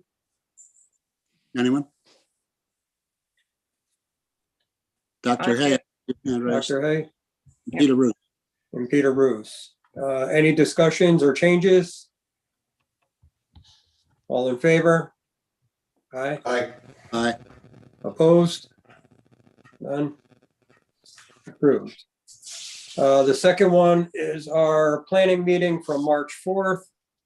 Members present: Clark, Madison, Hitchcock, Berlin, Mathers, McDowell, Hay, and Miller. Alternates present: Ruse, Bodenson, and Snow. Have a motion for that one Motion to approve. by Tom, Second. seconded by Peter. Any changes or discussions? I've got a quick one, Elliot and Marlene. So the top of the third page, there was something attributed to me, and I think that the context got lost. So where, let's see, it's 1, 2, 3, 4. On the 5th line down, where it says, "Yet they cannot afford to live in this town." What I had said was that there are retail people that live and work in town, and police officers and firefighters and teachers that live and work in town. And it went into the following thoughts, but there are those that cannot afford to live in town. But what I'd said in that particular phase is that there are some that do. And I was highlighting the fact that we're not as exclusive in this town as some people may think. There are plenty of working class people who live and work in town. There are plenty of services people who live and work in town. Is it enough? Probably not. I think we've already established that pretty well. But that was the context of that comment. So how do you want it corrected? You know what? The easiest way to do it is I actually looked it up. It's 31:21 on the tape. 31 minutes and 21 seconds. Okay. And is it on YouTube where I can find? It is, yeah. So yeah, the 31:21's on YouTube. Okay. I mean, you could just change that to say who live and work in Madison, and that would probably clean it up well enough. But Elliot, would suggest we table the approval, let Marlene make the changes and vote on it. What's your preference? We could table it and then vote on next time. I think Joel just made an easy suggestion. Oh, what was that? I'll just go into the, on YouTube. I'll go on YouTube to 31:21 and I'll just rewrite what he said, and that'll be the amendment. well, actually, to what I was saying, and you could do that, or on that line where it says "and others who work," you could just put "live and work in Madison" and make that a period and strike the rest of the sentence. Okay, make it who live and work in Madison. Right, and then just strike the rest. Yep. Motion to approve as amended. Second from someone? Second. Oh, Peter Bruce. Any other discussions or changes? Hearing none. All in favor? Aye. Opposed? Passed. Approved. Elliot, not on your list, but we do have one adjustment to make that Marlene picked up on to minutes from long ago. Marlene, would you like to explain that? Yes, unfortunately, in the minutes of January 21, 2021, all of the dates say January 21, 2020. So they have to be amended to say January 21, 20. Unforgivable. Is this an April Fool's joke? That's for real. It's for real. She actually found this out a couple meetings ago, but we didn't think that late at night. We kept kicking it. But Marlene found it and self-reported it. So, Elliot, I guess we need a motion to amend those minutes. What was the actual date on that one again? January 21. January 21, 2021 is the real date, but the minutes said January 21, 2020. All right, so then we need a motion to amend the January 21st, 2021 minutes to state 2021. I'll move to Okay. amend those minutes as noted. Yeah, I was just thinking though, if we went back to 2020, we wouldn't have COVID, so. I'll second. All right, so we got Joel made the motion, and Joe, I believe I saw you raise your hand for a second. Any other changes on that? All in favor? Aye. Aye. Opposed? None. Marlene, you are so conscientious and accurate. It's amazing. So thank you. Not really. Here, here. I don't have any remarks other than to say, I think we all received an email from the town about our preferences for continuing with or not continuing with or going to hybrid meetings. Did we all get those? I remember Yep. seeing it. Yes. So they're due by the 8th of the month. Does anybody have any concerns about meeting in person starting in May? I do. Do you? Okay. I mean, I don't know what a hybrid meeting is. Is that where we're in person and the public calls in? I'm not quite Yeah, sure what a hybrid probably. meeting is. Hybrid meeting would be those who want to go over to the glass bowl, right, Dave? Can sit in the glass bowl and the others somehow would participate via Zoom. Yeah, that, You bring a not quite- laptop with you. not quite figured out how it would actually function. But This is just a survey, and I just say, if you get the chance, please, fill it out. The only thing I said no to, would you care to be the director of a Zoom meeting? And I said, no. That was a joke. No. So Ron, Yes, so interestingly, I filled out that survey today, did you? and obviously I saw the direction it was going, and it, when it said, would you be in favor of, meeting in person in May, I said yes, and it said, would you be in favor of sticking with whatever we have in May, and I said yes, and then it's, it said, would you be in favor of, directing the Zoom meeting? I didn't answer that question. However, because there was no need to answer that question. I mean, Dave is perfectly suited running the frigging Zoom meeting. All in favor? But I did fill out the little space where it said, if you said no, fill out, whatever the section. And I use that section saying, I'm now vaccinated and no longer afraid of the virus, but I really like the Zoom meetings. that was my comment. So I just thought I would share that with you. I mean, honestly, when somebody shares the screen with the plans, it's so much easier for me to see it. I mean, I'm like in mission control. I have these huge monitors in front of me. I can actually see it. When somebody's got it on the easel on the other side of the room, I can't see squat. That's a good point. Does Dr. Hay have a medical reason, advice publicly that you're concerned about that we should understand? Well, I mean, I don't know everyone's vaccination status, obviously. Hopefully everybody has, I don't know how to say this tactfully. It looks like everybody on the screen probably qualifies to get vaccinated. I guess everybody does today, right? As of this 16th. I'm 17, so I'm good now. You just snuck in, right? But I just worry about having groups of people get together. Again, just not knowing what other people's vaccination status is.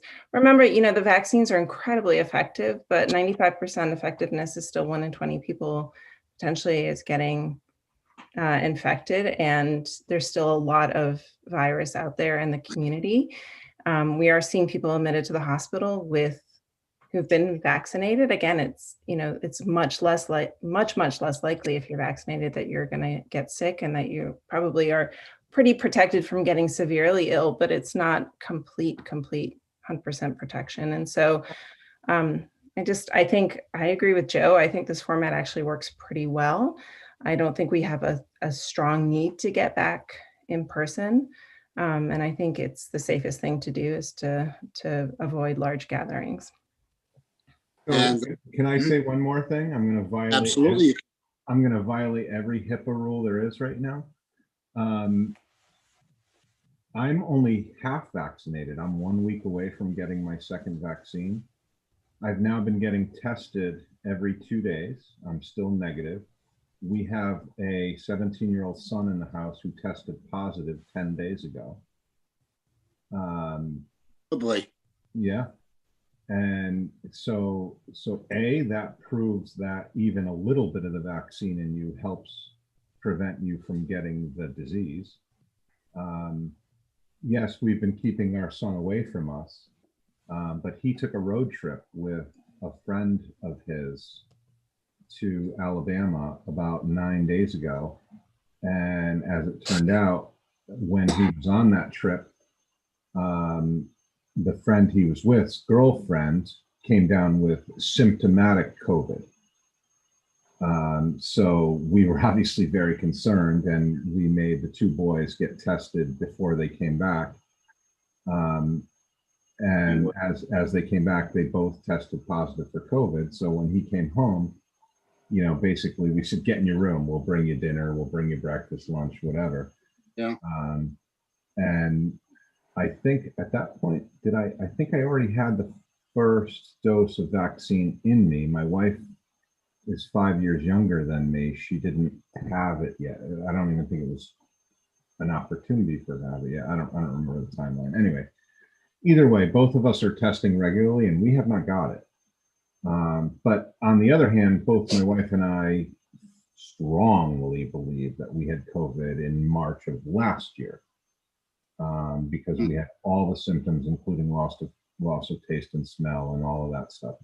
Yeah. So who knows whether we had any immunity to begin with.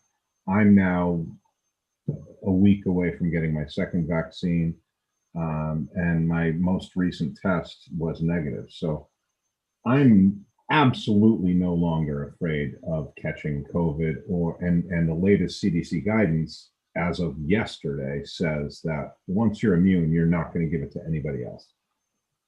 So, right. You know, so I'm done with this now. I mean, I'll get my booster shot every year, and I'll be happy to do that to save everybody else. But that has nothing to do with the opinion I put it on the thing. I actually like the Zoom meetings. So do I. Well, the thought occurred to me, Go ahead, Ron. you know, just now, what, you know, hybrid is nice, you know, that four of us are in the fishbowl and five of us are joining by video, by Zoom. What about the large number of people if we bleed over into May with the Legends application? Well, how do they participate?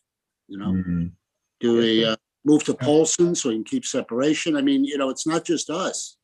Yeah, that's my concern is more practical, is I don't know how I can actually manage to run a hybrid meeting. You know, if an applicant says, I really want to be in person, how do they share documents with the commission and on Zoom? And so I've said to the administration that I'm staying on Zoom until we don't have to do hybrid meetings, because I just don't think we can do a hybrid meeting successfully. And so we'll stay on Zoom until everything is clear and we can meet in person without concern.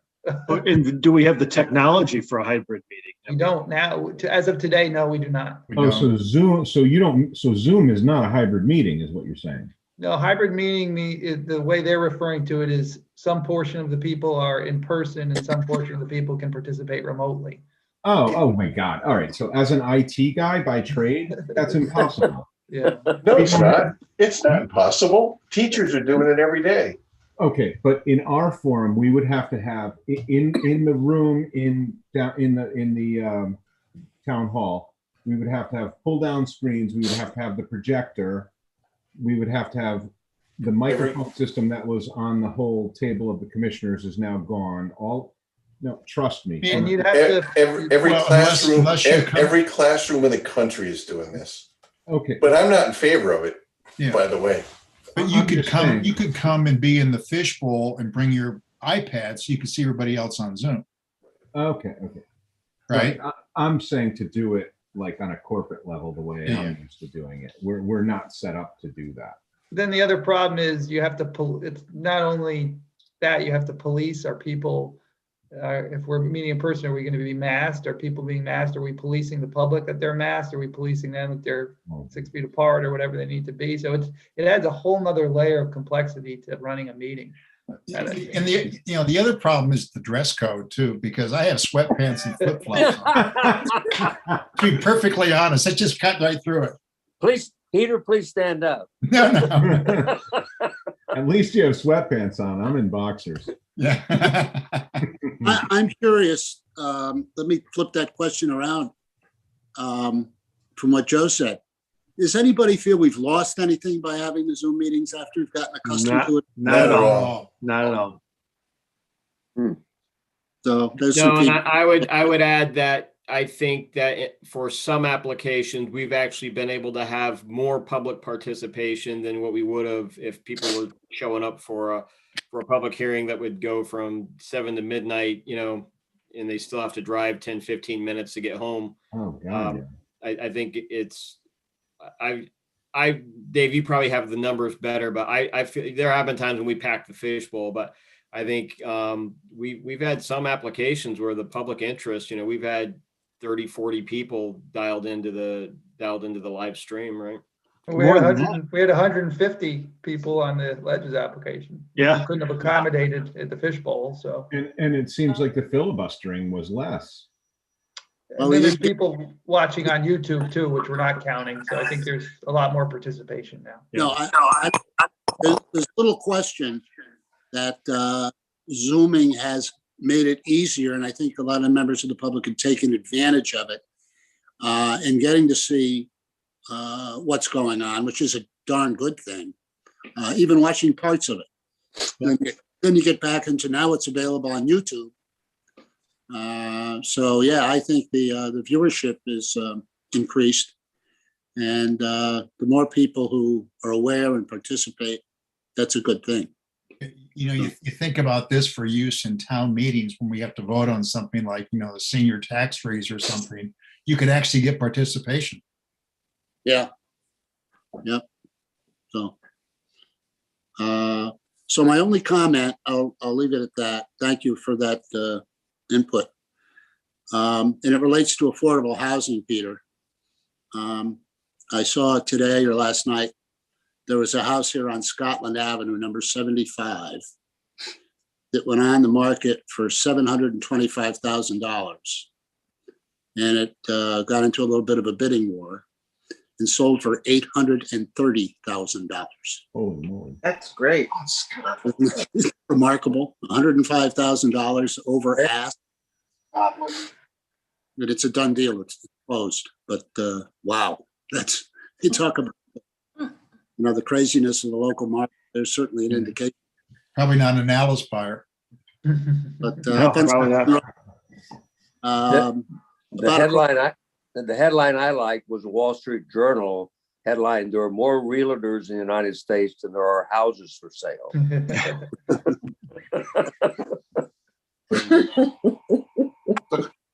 So take 75 Scotland Avenue off your affordable housing list. That's Okay. Yeah.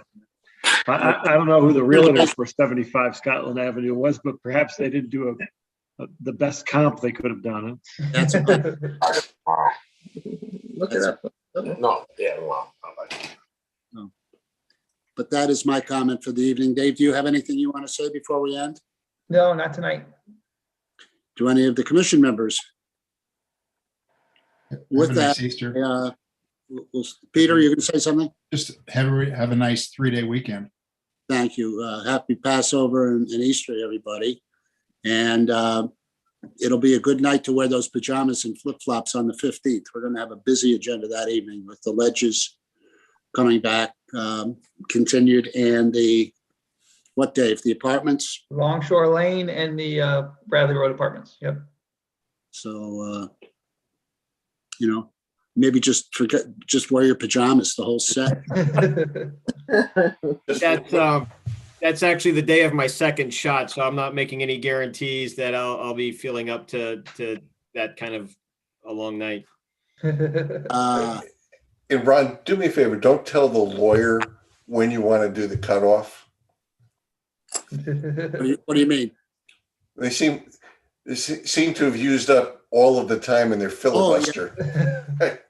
Yeah, but we went over. We let people go You're right. past him. You know, I actually brought that up, in deference to a comment Joel made a meeting or two before that. And he was absolutely right about trying to wrap things up at a reasonable hour. Of course, you need a reasonable agenda to do it. And I think the Wall Street one went on a little bit longer than I would have guessed, but for good reason. So I'm sorry I went to 11, but I'm afraid we're going to have some challenges. I'm not even sure I don't think there's any way we're going to get through the ledges at the next meeting. I think we could fill a meeting just with speakers, opposed and in support. A lot of folks want to speak, and they're going to get their opportunities for certain. So that may be the supreme test of the Zoom format in May. They'll still be on. Should we impose a time limit on comments? Because I think everybody should get a chance to speak. That's a great question. You know, I've reread the materials that we got during the seminar, land use seminar, and there's some case law, about the downside of limiting people and stifling their voices. So if it's done consistently and it's been policy for years and years, that's somewhat defensible. But it could be a pitfall if it is just interjected into the middle of a long hearing. Maybe that's something we could ask Peter and Ira about. But in the essence, I'd love to. But in the giving people their chance to speak. The one thing I will encourage them to do is, if they wrote a letter, to remind them, unlike tonight, you don't have to reread the letter to get it into the record and noted by the commission. Because we have had a number, we'll probably get a lot more of them in by the time the public gets to speak. And that could up a lot of time just in itself, having letters reread. But I don't know. I'd appreciate your thoughts and input on that, but legally, I'm not convinced that assuming there may be an appeal on this, it's very controversial. So I think one of the more frustrating things with some of the marathon sessions we've had that have approached midnight back at Town Hall over the past few years was when there's so much opposition, every single person in the room stands up and essentially reiterates what the person in front of them said. Yeah. Thinking that they're driving the point home any farther. And it's just like, it's ad nauseum. And I don't know that there's any way to stop that. Well, I don't think I've been chairman during one of these, more involved hearings, but I do remember maybe it was Gary Leonard. And I know that was policy at the Siting Council and their, at their public hearings, they'd say, you're right. Someone makes the point is made and on the record. Saying it 10 times doesn't have any effect. It's their point, it's made. 10 times doesn't make it 10 times stronger. Right. So please try and refrain from doing but no, and quite honestly, you've done a pretty good job officiating making that point, but that doesn't stop people from doing it. No.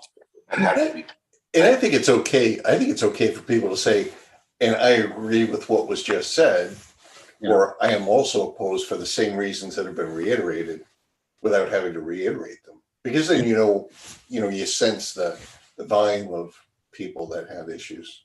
Which is what we do on this board. Right.